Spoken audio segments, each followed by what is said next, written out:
Good morning, Year 4. It is Monday, the 29th of June, the last week of June. And today we're going to read as a reader. Let's have a look at our text. And this is based on Escape from Rome. I'm going to read it to you now. Are you ready to follow along? The Emperor's men came at midnight. Juba heard the banging on the distant front door as his mother shook him awake. Juba, she cried, you have to leave now. In the flickering light of a bronze oil lamp, he could see that she was wearing his father's winter cloak, even though it was a warm summer's night. Her tawny hair, the same colour as the cloak, was loose, making her seem much younger than her 33 years. She pulled off Juba's sheet, helped him sit up and thrust his baby sister into his arms. Baby Dora was fast asleep, wrapped in his mother's blue pallor. What's happening? He yawned. His mother quickly wrapped the leather travelling belt around his waist, then knelt to put on his boots. Why are you putting on my boots? He looked around groggily. Where's Tutianus? The slaves are gone, she said, standing up. Gone? Where? Away, and you must too. She pressed something into his hand. At first he thought it was a clay oil lamp. Then he saw that it was an ampulla. A baby's feeding bottle. It was made of black glazed clay and was decorated with a grinning actor's mask to keep away evil. The nozzle end and the filling end were both sealed with beeswax, but he could still smell milk. It was full and heavy in his hands. He stared at it stupidly. I don't understand why you're giving me Dora's feeding bottle. Because I can't go with you. His mother took the ampulla and put it into the neck of his tunic so that it slipped down and was caught where the belt cinched his waist. Keep it there, she said. Your body will help it stay warm. Then she took the tawny cloak from his shoulders and put it on him. Okay, so there's a lot to think and wonder about and question in this text. And I've chosen a few pieces, and these are the bits that I have chosen. So the first part I've chosen is the Emperor's men came at midnight. So I've put, I wonder why they came at midnight.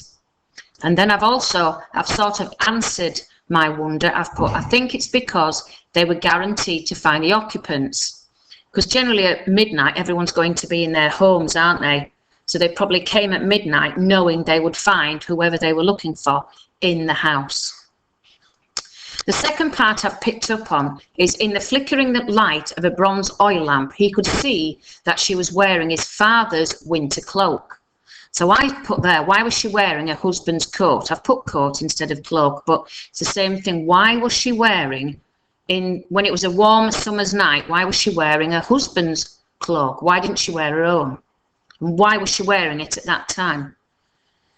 The next part I've picked up on here is it says his mother quickly wrapped the leather travelling belt around his waist, then knelt to put on his boots. So I wonder why she put his boots on. Why did she put his boots on and didn't say, put your boots on? She's putting them on for him. And then I've put there, I think it's because she wanted him to move quickly, because there's a sense of urgency about this lady's actions, isn't there? So she probably wanted him to move quickly, and to save time, she put on his boots.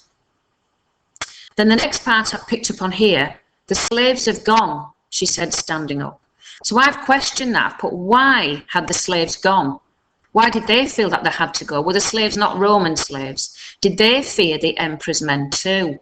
And why? What was it about the slaves that they thought that they had to leave as well? The next part I've picked up on here is it says that the nozzle end and the filling end were both sealed with beeswax.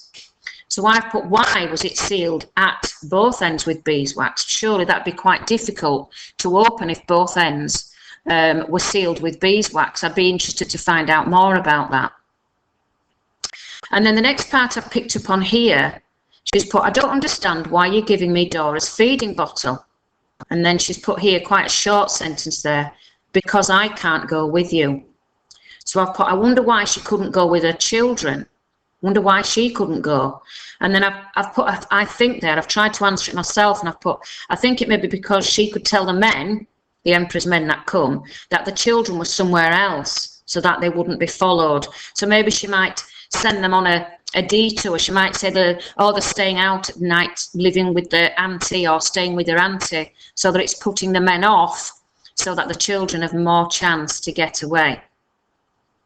So there's quite a lot in there. I've made a mistake there. Look, I've put, did they feed the Emperor's men? What punctuation should I have put in there? You need to let me know, don't you?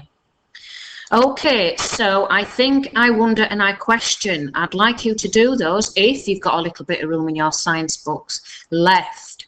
Okay, there are other things that you could choose as well to answer, not just the ones that I've chosen. So happy work today. I hope you're enjoying this text. It's a wonderful text, isn't it? I'm dying to find out what happens.